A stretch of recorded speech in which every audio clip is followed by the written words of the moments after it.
All right. Hey, everybody, Jerome Maldonado, and welcome to Real Talk on Real Estate. It's late, and it's about 11 o'clock my time. And we didn't go live earlier because we had a busy day. I had to get out to Phoenix tomorrow, and then to Tucson tomorrow, and then back to Phoenix, back on an airplane, and then back home. So today, we're going to talk to you guys about how to reduce your costs when developing subdivisions. Okay, so how do you reduce your costs when you're developing subdivisions? I'm gonna go over that for you guys right now.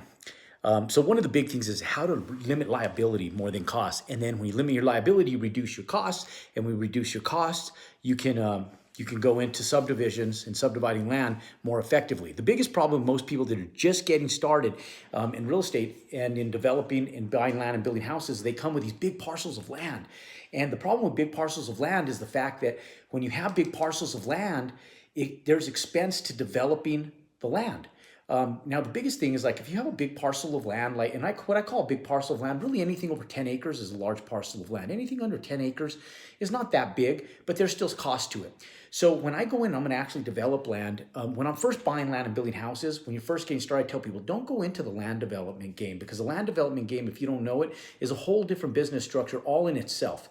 And there's a lot more liability and risks and parameters that you have to follow to get into it. Now, once you're in the game, and you want to develop land, it's a great way to get you the cost of your land for a lot less. And I do it because I'm double dipping in my profits. I get my land costs for a reduced price. I'm already developing and building other projects, and I do it kind of on the side while I'm moonlighting. And so there's companies out there that what they do full time is land entitlements. Now, the first thing you need to know to reduce your costs and liability is what is land entitlements, okay? Land entitlements are first and foremost, there's different levels to entitlements. So there's first zoning entitlements to get the land entitled for whatever you're going to do. So let's say, for example, you buy a large parcel of land and it's zoned for agricultural use, which most of it is, because a lot of times as you move from the inner city out into semi-rural areas, into rural areas, and a city grows outward, most of that's agricultural land. It's all stuff that was either farmed, grazed, cattle, whatever it is, ranched, and it was utilized for agricultural purposes at one point in time. Now, hey, John, welcome. Welcome to all of you guys. It's cool. Got a few of you guys up this late. I didn't think I was going to get anybody up this late at night.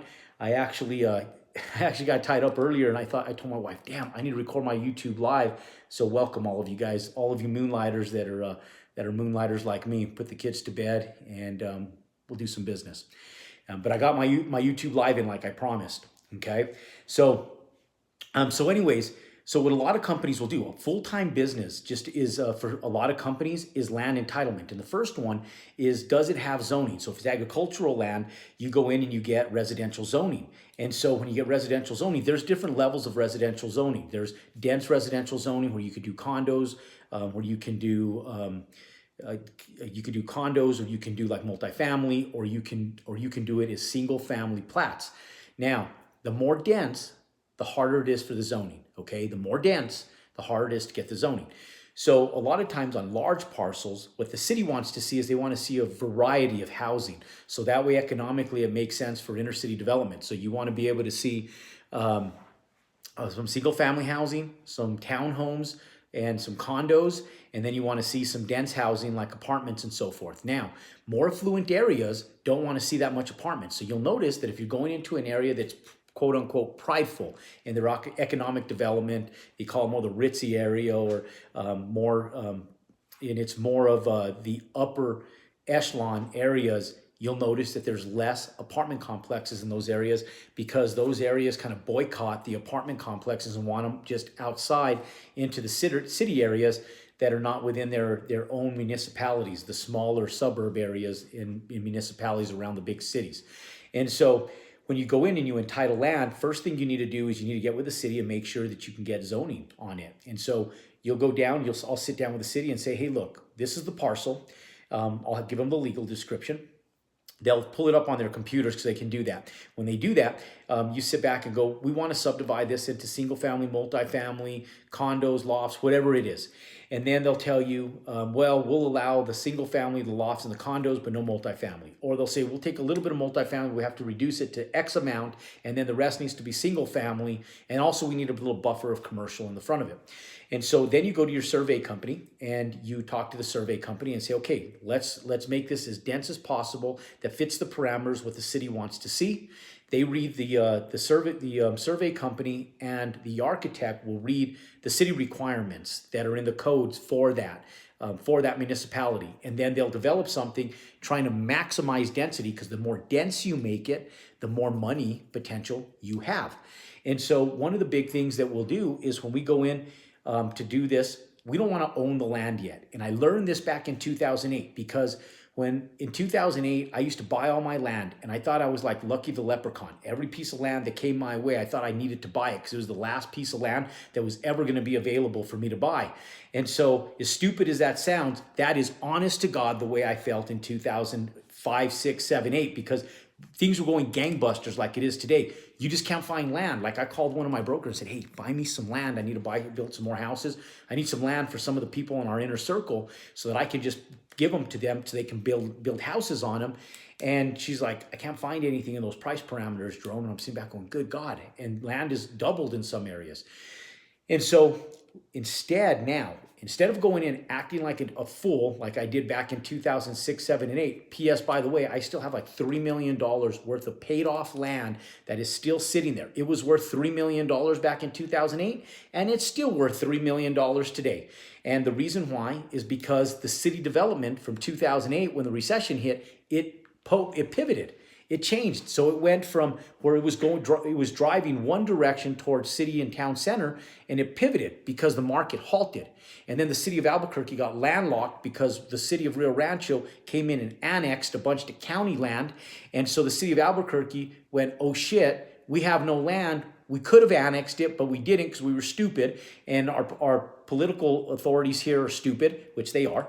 And then they pivoted. And so the city, Sandoval County, which is a different county with Rio Rancho, where Intel is, they were smart. They had a smart Swiss stack was their mayor at that time, and he was smart. He was a good guy. He goes, hey, guess what? I'm going to annex all that shit that Albuquerque should have annexed, and we'll take this into ownership, and we'll get the property taxes and the development on it. And at the time, city of Albuquerque didn't want to annex it because the second they annex it, they're responsible for massive infrastructure of roadways, highways, infrastructure of sewer, public sewer, and sewer and water and so forth and so on. So there's a lot of expenses to a city for that. And so they landed up annexing it. And so the city development plan, it shifted. And so the city of Albuquerque had to continue growing, but it didn't grow out into Albuquerque, it grew to the city limits, and then the city of Rio Rancho grew from there and took advantage of all the growth from the city of Albuquerque. And it's kind of like Fort Worth and Dallas. Dallas is actually a small city, land-wise. So the city of Fort Worth came in and it annexed all the land below Dallas, and guess what? The city of Fort Worth is more land rich than the city of Dallas. Now, Dallas is the big city. That's the city everybody knows, but it's more land rich.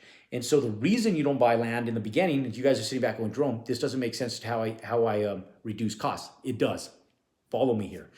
So when it shifted, I landed up going from buying too much land because I thought it was going out, it wasn't going to be anymore, and it pivoted. And so hence, all that land is still today worth exactly what I paid for it back in 2005, 6, 7, 8, whenever I bought it, and it's still sitting there today, and it has the same value to it, maybe a little bit more, but it's still not even worth me developing because my ROIs are better elsewhere. So what we do now to prevent that, market turns, shifts in development, all of that stuff, is we don't take ownership of the land until we're ready to. So instead of trying to buy a discounted price, I try to buy time. And so one of the biggest things to reduce cost is buying time. Time, ladies and gentlemen, is the key component to saving money. And here's why. Now, when you go in and you tie up the land, and there's a method to this, and anybody who sells land knows the undertaking to develop it. Any of them. If they're land people, they all understand this. If they're not land people, they don't understand this. And so if you're dealing with a farmer, a mom pop that has some land, you got to educate them. And if a broker, which most of them are dipshits, most brokers, most real estate brokers don't know much. And sorry if you're a real estate broker, but in all honesty, they don't know much about, they don't know much about development and real estate investing, because if they knew that much about real estate, they wouldn't be selling it. They'd be buying and investing in it.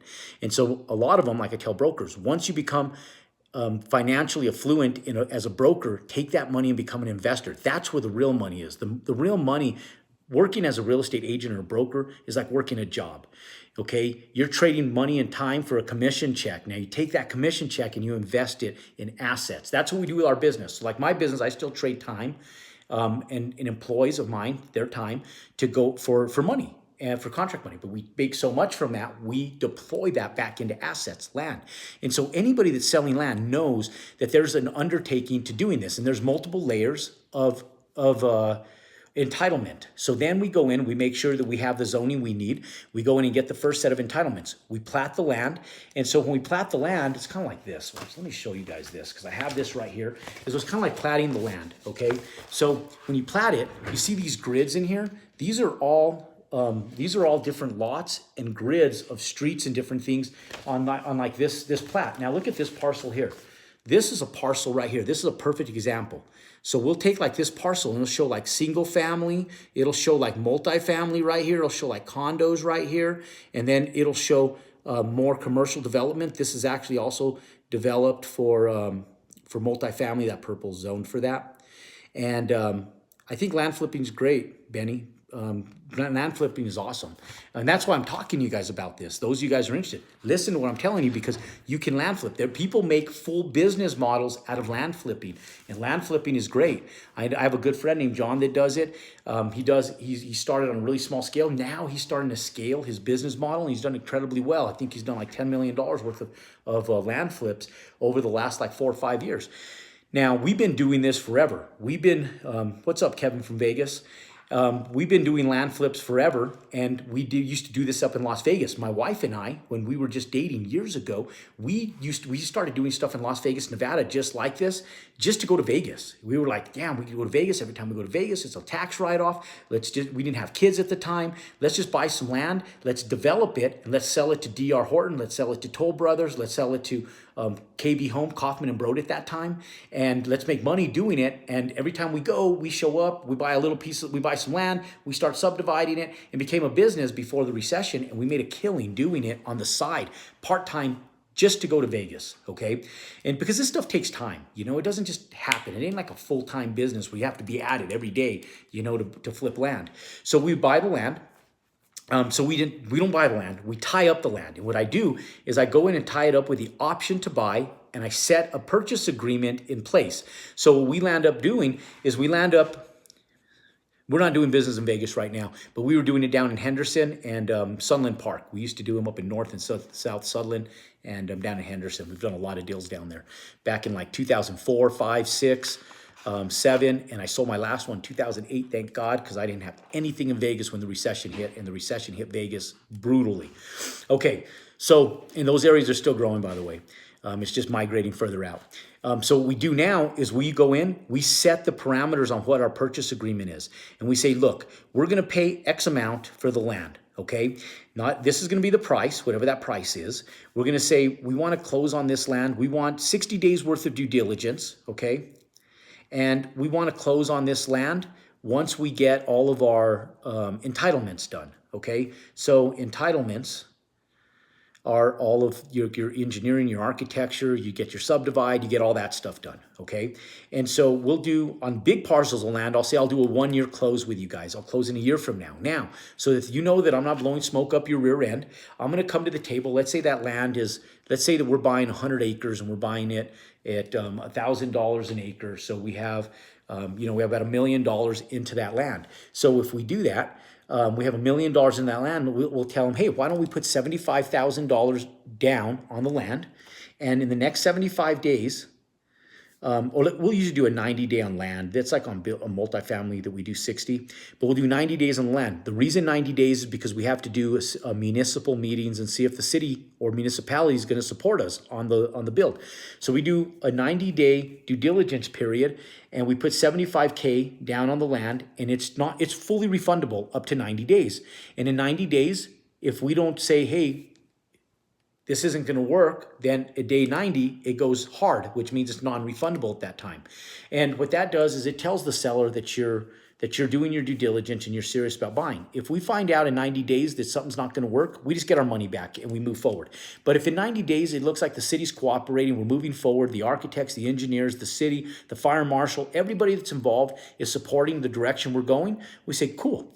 Let's go, let's run with this. And we give them $75,000. Then we say at month 6, at 6 months, we're going to give you another $75,000, just for sake of example. Now we're $150,000 committed, so they know we're not going to walk away from it because we don't want to lose our $150,000.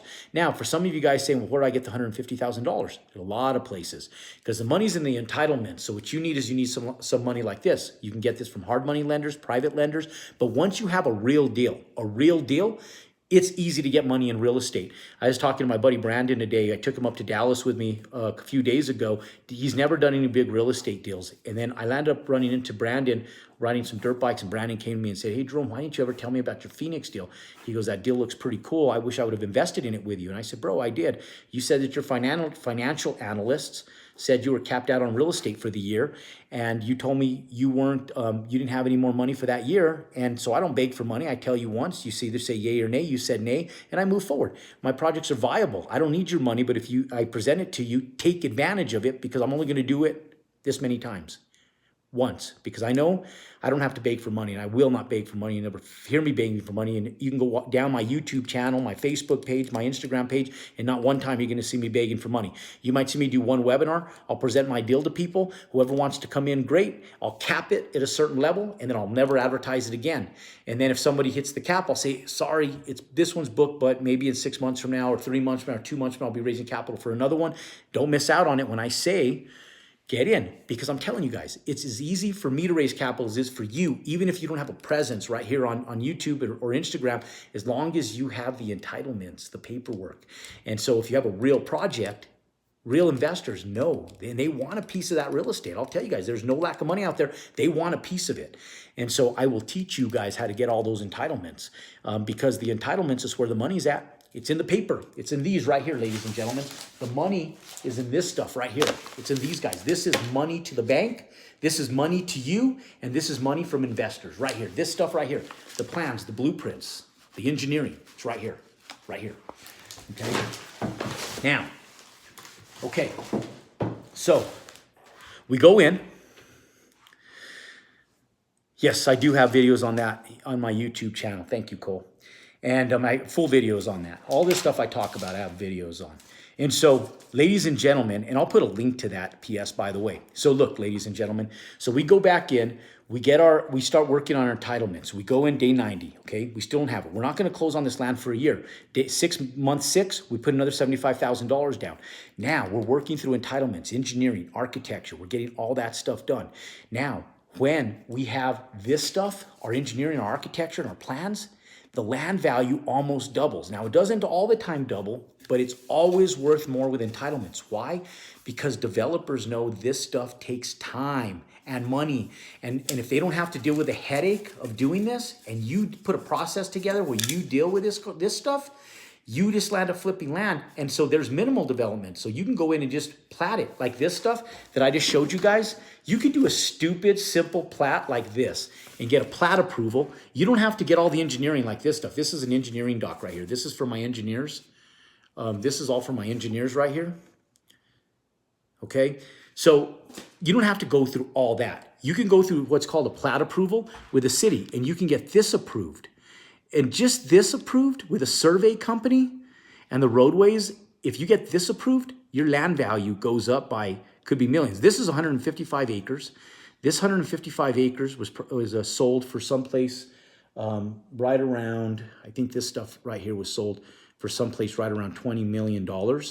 And so with entitlements, it's worth probably more than that. Now, this stuff originally sold for someplace in the neighborhood of about $4 million about 5 years ago. Now with this, it's been entitled, and so the value continues to go up. Now this is actually, the infrastructure is actually going in on this parcel right now. And you could tell like Lennar Homes, all these guys are going in. All this stuff is going in. So nonetheless, what you need to do is you get that approval. Now you can make money. You can sell just that plat, and you could sell now lots that you buy at $1,000 for like $5,000, and you can 4x, 5x your money just by doing that simple plat approval. Or you can continue going through the process, and you can go in and get full entitlements, and now your land even goes up more in value. And you could say, hey, it's build ready, it's permit ready, and now when it's permit ready, you don't even own the land yet.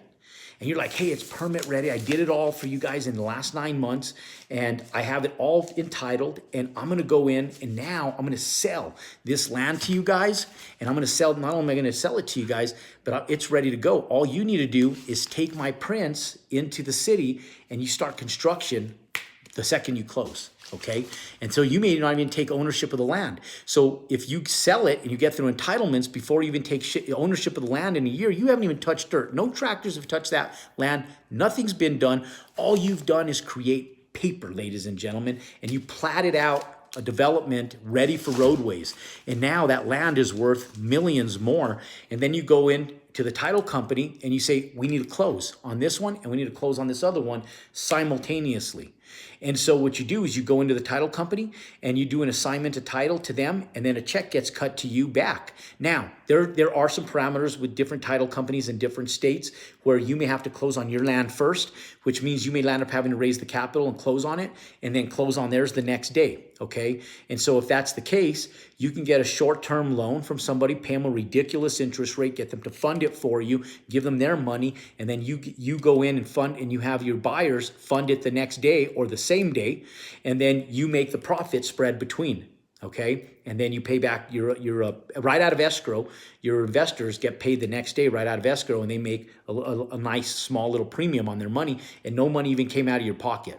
Now this is loaded, right? There's a lot to that. I'm not going to go over all the details of that. That's a whole different video, but just know that that's available to you. Now, you can also go in, and by reducing your costs, now you have land value.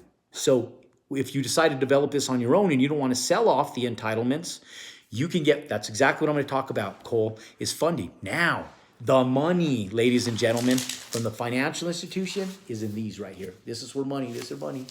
Right here, this is it. Right here, the entitlements, that's where the money is. Now, your land value that you might have paid, let's say $4 million for. Let's say that you bought a $700,000 lot.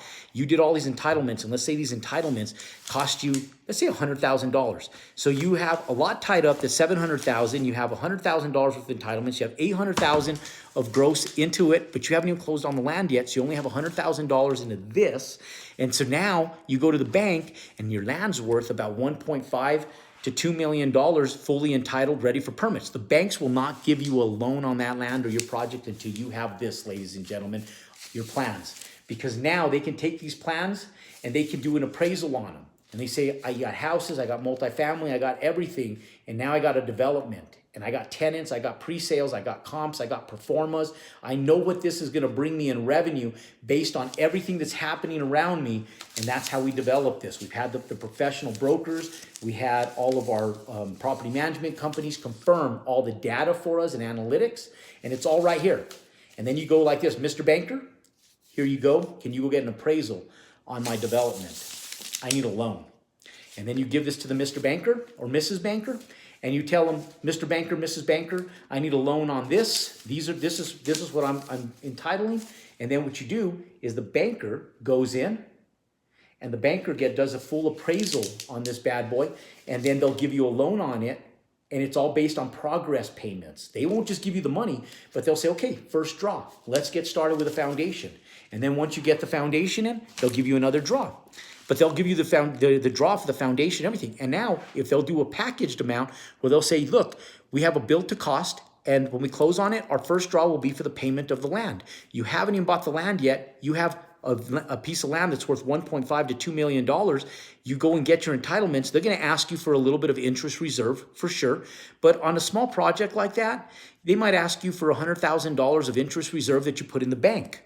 And so you put that in the bank, you give it to the banker at closing, you raise that capital from a hard money lender, a line of credit, a private money lender, And they'll give it to you because now your private money lenders, your hard money lenders, they'll look at this and they'll say, okay, you have a real project. Let's go. And so you do the legal work, the syndication paperwork, whatever you need to do to get the hard money to put the interest reserve into the bank. The banks know that it's not your money. It's okay.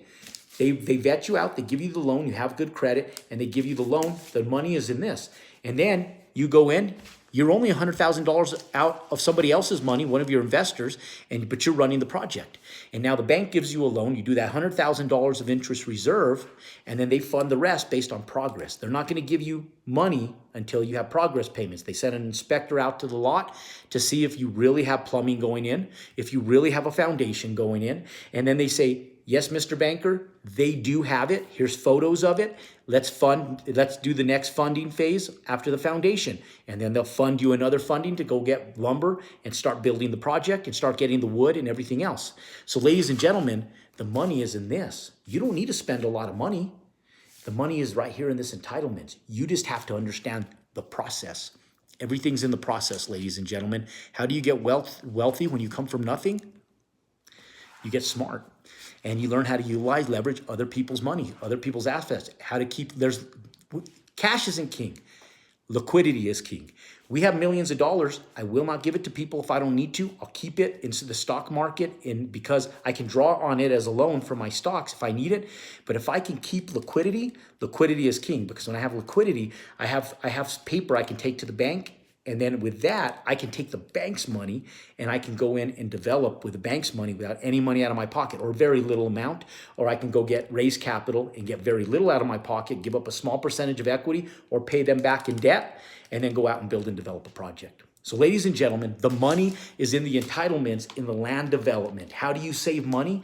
Is you save money by knowing the process. You save money by understanding the game. You have to understand how the banks work and what they're looking for. The banks have to be able to appraise something. If they can't appraise something, there's no value. They need to appraise your house. They need to appraise your apartment complex. They need to be able to appraise your office warehouses or your warehouse development. They have to be able to appraise it, but they can only appraise it if it's on paper and the appraiser has something tangible that they can appraise it to.